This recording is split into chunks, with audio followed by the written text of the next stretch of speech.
നമ്മൾ വളരെ പ്രധാനപ്പെട്ട ഒരു രാത്രിക്കാണ് സാക്ഷ്യം വഹിച്ചുകൊണ്ടിരിക്കുന്നത്. മുഴുവൻ മലയാളികൾക്കുമൊപ്പം നമ്മൾ വളരെ പ്രധാനപ്പെട്ട ഒരു രാത്രിക്ക് സാക്ഷ്യം വഹിച്ചുകൊണ്ടിരിക്കുന്നു. ചരിത്രത്തിൻ്റെ ഏടുകളിലേക്ക് ചേക്കേറുന്ന ഒരു രാത്രി തന്നെയായി ഇത് മാറുകയാണ്. ഒരു ജീവൻ്റെ തുടിപ്പ് മുണ്ടക്കയിൽ തകർന്നടിയാൻ പോകുന്ന ഒരു കെട്ടിടത്തിൻ്റെ അടിയിൽ ഉണ്ട് എന്ന് യന്ത്രത്തിലൂടെ കണ്ടെത്തുന്നു. ആ കണ്ടെത്തലിനെ തുടർന്ന് അവിടേക്ക് അകപ്പെട്ട മനുഷ്യരെ രക്ഷിക്കാൻ വേണ്ടി അകന്നുറുങ്ങിയ മനുഷ്യരായി ദൗത്യസംഘം എത്തിച്ചേരുന്നു, സന്നദ്ധ സംഘം എത്തിച്ചേരുന്നു, സൈന്യവും സാങ്കേതിക വിദഗ്ധരും ഒക്കെ അവിടേക്ക് എത്തിച്ചേരുന്നു. ആ ദൗത്യം ഒരു അരപ്പകൽ മുഴുവൻ നീണ്ടുപോയിട്ടും അത് സ്ഥിരീകരിക്കാനാകുന്നില്ല. അത് ശ്വാസത്തിൻ്റെ സിഗ്നലാണ് എന്ന് മാത്രം അറിയാം. അതൊരു നീല വെളിച്ചം, അതൊരു റഷ്യൻ നിർമ്മിത യന്ത്രം കാണിച്ച നീല വെളിച്ചം ആണ് എന്നറിയാം. അത് ശ്വാസത്തിൻ്റെ സന്ദേശമാണ് എന്നറിയാം. പക്ഷെ ആരുടെ ശ്വാസം? മനുഷ്യനാണോ ആ മണ്ണിനടിയിൽ കിടന്ന് ശ്വസിക്കുന്നത്? മണ്ണിനടിയിൽ എവിടെയോ ശ്വാസം കിട്ടാവുന്നൊരു സ്ഥലത്ത് ആ കെട്ടിടാവശിഷ്ടങ്ങൾക്കിടയിൽ കിടന്ന് ശ്വസിക്കുന്നത് എന്ന് ഉറപ്പിച്ച് പറയാനാവില്ല. അത് ചിലപ്പോൾ മൃഗമായിരിക്കാം, എന്തെങ്കിലും ജന്തുക്കളായിരിക്കാം. അത് മനുഷ്യനായാലും മൃഗമായാലും എന്ത് തരത്തിലുള്ള ജന്തുവായാലും അതിനെ വീണ്ടെടുക്കണം, അതിനെ ജീവിതത്തിലേക്ക് വീണ്ടെടുക്കണം എന്ന ദൃഢനിശ്ചയത്തോടു കൂടി മുന്നോട്ട് പോകുന്നു. നേരം ഇരുട്ടുമ്പോൾ സ്വാഭാവികമായി രക്ഷാപ്രവർത്തനങ്ങളൊക്കെ നിർത്തേണ്ട സമയമാകുമ്പോൾ രക്ഷാപ്രവർത്തനം നിർത്തുമോ എന്ന ആശങ്ക പടരുന്നു. അത്തരത്തിൽ ചില മാധ്യമങ്ങൾ റിപ്പോർട്ട് ചെയ്യുക പോലും ചെയ്യുന്നു. പക്ഷേ കേരളത്തിൻ്റെ മുഖ്യമന്ത്രി പിണറായി വിജയൻ നിർദ്ദേശം കൊടുക്കുന്നു രക്ഷാപ്രവർത്തനം തുടരുക എന്ന്. അതിനുശേഷം ഇപ്പോൾ അവിടെ വെളിച്ചം കൊണ്ടുവന്ന് രക്ഷാപ്രവർത്തനം തുടരുക തന്നെയാണ്. എന്താണ് ഇപ്പോൾ അവിടുത്തെ ഏറ്റവും പുതിയ വിവരങ്ങൾ എന്നാണ് സച്ചിൻ നമ്മളോട് പറഞ്ഞുകൊണ്ടിരിക്കുന്നത്. സച്ചിൻ, തുടരുക. നിങ്ങളാണ് പറയേണ്ടത്. നിങ്ങളെ കേൾക്കാനാണ് കേരളം മുഴുവൻ, മലയാളികൾ മുഴുവൻ കാത്തിരിക്കുന്നത്. മുണ്ടക്കയിൽ എന്താണ് ഇപ്പോൾ നടക്കുന്നത്? തീർച്ചയായും ഇപ്പോൾ ജനറേറ്ററിന്റെ ചെറിയൊരു സാങ്കേതിക പ്രശ്നങ്ങൾ പരിഹരിക്കുകയാണ് ചന്ദ്രശേഖരൻ. കാരണം ഇപ്പോൾ നിലവിൽ ഈ റഡാറിന്റെ സിഗ്നൽ ലഭിക്കാൻ വേണ്ടിയുള്ള ജനറേറ്റർ എത്തിച്ചിരുന്നു. അതിന്റെ സാങ്കേതിക പ്രശ്നം ഇപ്പോൾ പരിഹരിച്ചുകൊണ്ടിരിക്കുകയാണ്. എന്നിട്ട് മാത്രമേ റഡാർ ഒന്നുകൂടെ പരിശോധനക്കായി ഉള്ളിലേക്ക് കയറ്റുകയുള്ളൂ.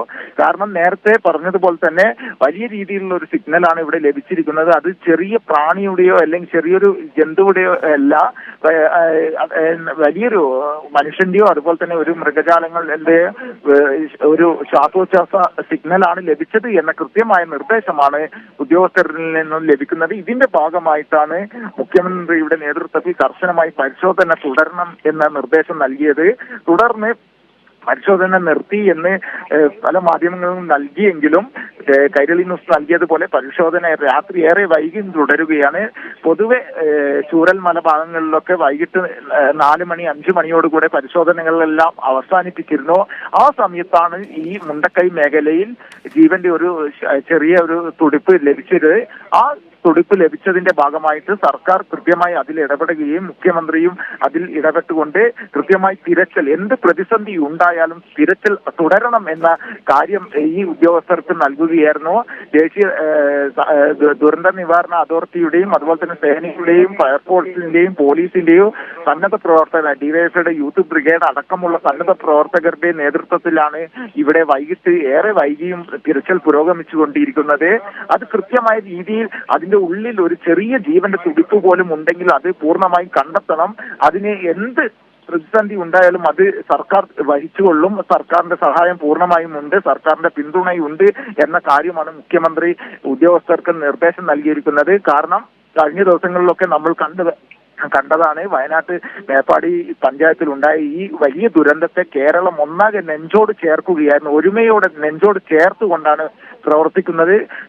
എല്ലാ കാര്യത്തിലും രക്ഷാപ്രവർത്തനമായാലും സന്നദ്ധ പ്രവർത്തനങ്ങളിലായാലും അവശ്യ സാധനങ്ങൾ എത്തിക്കുന്നതിലായാലും ഭക്ഷണം എത്തിക്കുന്നതിലായാലും എല്ലാ മേഖലയിലും ഒരുമയോടെ, ജാതിയുടെയോ വർഗത്തിന്റെയോ മതത്തിന്റെയോ ഭേദമില്ലാതെ ഒരുമയോടുകൂടെയുള്ള പ്രവർത്തനമാണ് നടത്തിക്കൊണ്ടിരിക്കുന്നത്. അതിന്റെ ഏറ്റവും വലിയ ഉദാഹരണമാണ് നിരവധി ജീവനുകളുടെ ഈ പ്രതിസന്ധിയുടെ സമയങ്ങളിൽ പോലും രക്ഷിക്കാൻ സാധിച്ചത്.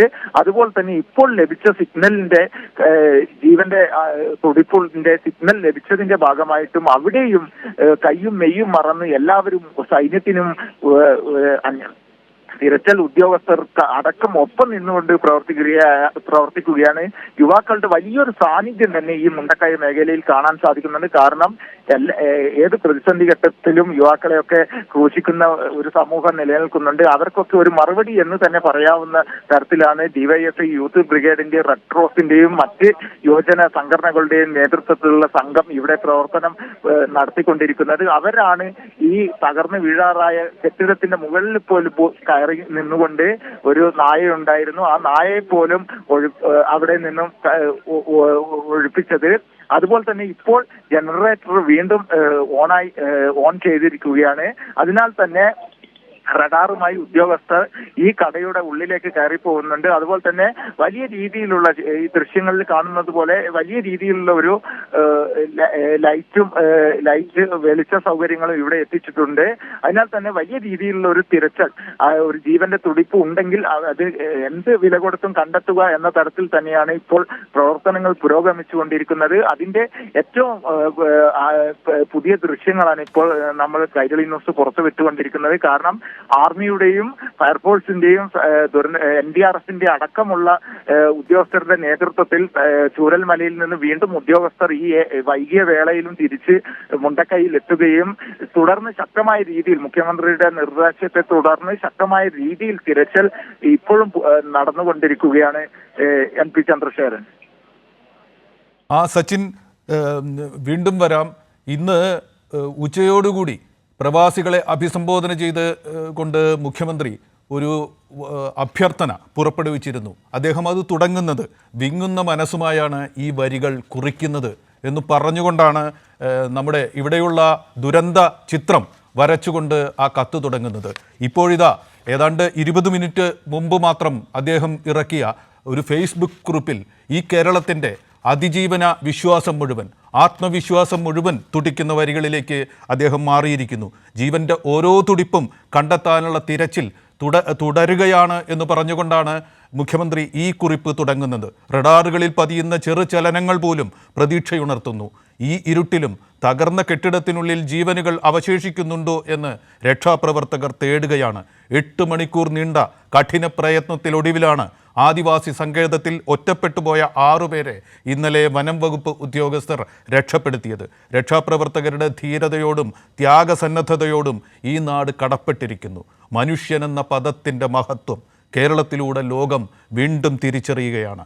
ആത്മവീര്യം നഷ്ടപ്പെടാതെ ഐക്യബോധത്തോടെ ഈ പ്രതിസന്ധിയെ നമുക്ക് മറികടക്കാം എന്ന് പറഞ്ഞുകൊണ്ടാണ് കേരളത്തിൻ്റെ മുഖ്യമന്ത്രി ഈ കുറിപ്പ് ഇറക്കിയിരിക്കുന്നത്. ഇപ്പോഴിതാ അതവിടെ നടക്കുന്നു. അദ്ദേഹത്തിൻ്റെ നിർദ്ദേശമനുസരിച്ചും രാത്രി ശ്വസിക്കുന്നതൊരു മനുഷ്യനാണോ ഒരു ജന്തുവാണോ എന്നറിയാതെ ആ ജീവൻ, അതൊരു ജീവൻ മണ്ണിനടിയിൽ കിടന്ന് നഷ്ടാവശിഷ്ടങ്ങൾക്കടിയിൽ കിടന്ന് ശ്വസിക്കുന്നുണ്ടെങ്കിൽ ആ ജീവൻ പുറത്തു വരണം എന്ന ദൃഢനിശ്ചയത്തോടുകൂടി ദൗത്യസംഘം അവിടെ പെരുമാറുന്നു. അതിൽ സൈനികരുണ്ട്, അതിൽ ഗോദ്രേജിൻ്റെ മുൻ ഉദ്യോഗസ്ഥർ, ആ യന്ത്രം നടത്തുന്നവർ ഉണ്ട്, അതിൽ യുവാക്കളുണ്ട്, യുവാക്കളുടെ പല സംഘടനകൾ ഉണ്ട്, ഡിവൈഎഫ്ഐയുടെ യൂത്ത് ബ്രിഗേഡ് അടക്കം പല സംഘടനകളുണ്ട്. അവർ ചേർന്ന് നിന്ന് അവിടെ പ്രവർത്തിക്കുന്നത്. ആദ്യം വേണ്ടത്ര വെളിച്ചം ഇല്ലായിരുന്നു. ഉള്ള വെളിച്ചം കൊണ്ട് ആ കടുത്ത ഇരുട്ടിൽ അവർ പ്രവർത്തനം ആരംഭിക്കുകയായിരുന്നു. ഇടിഞ്ഞു വീഴാൻ നിൽക്കുന്ന ഒരു കെട്ടിടത്തിൻ്റെ താഴെ നിന്ന് സാഹസികമായൊരു പ്രവർത്തനം അവർ നടത്തിക്കൊണ്ടിരിക്കുകയാണ്. ഇപ്പോൾ ഇതാ വളരെ വലിയ ഒരു വിളക്ക് അവിടേക്ക് എത്തിയിരിക്കുന്നു. വളരെ നല്ല രീതിയിൽ വെളിച്ചം കിട്ടുന്ന ഒരു സംവിധാനം ഒരുക്കിയിരിക്കുന്നു. ആ നിറഞ്ഞ ഇരുട്ടിൽ ആ വെളിച്ചം കാണുമ്പോൾ നമുക്ക് ബഷീറിൻ്റെ ആ പ്രസിദ്ധമായ വാക്യം ഓർമ്മ വരികയാണ്, വെളിച്ചത്തിനെന്ത് വെളിച്ചം എന്ന്. ഞാൻ നേരത്തെ പറഞ്ഞു, ഈ രാത്രി ചരിത്രത്തിലേക്ക് ചേക്കേറുകയാണ്. അവിടെ ശ്വസിക്കുന്നത് മനുഷ്യനാവട്ടെ മൃഗമാകട്ടെ, അത് ജീവിതത്തിലേക്ക് മടങ്ങി വരട്ടെ വരാതിരിക്കട്ടെ, പക്ഷേ ഈ ദൗത്യം, ഈ രക്ഷാദൗത്യം ചരിത്രത്തിലേക്ക് ഇടം പിടിക്കുകയാണ്. കേരളം നടത്തുന്ന ഒരു രക്ഷാ ദൗത്യം.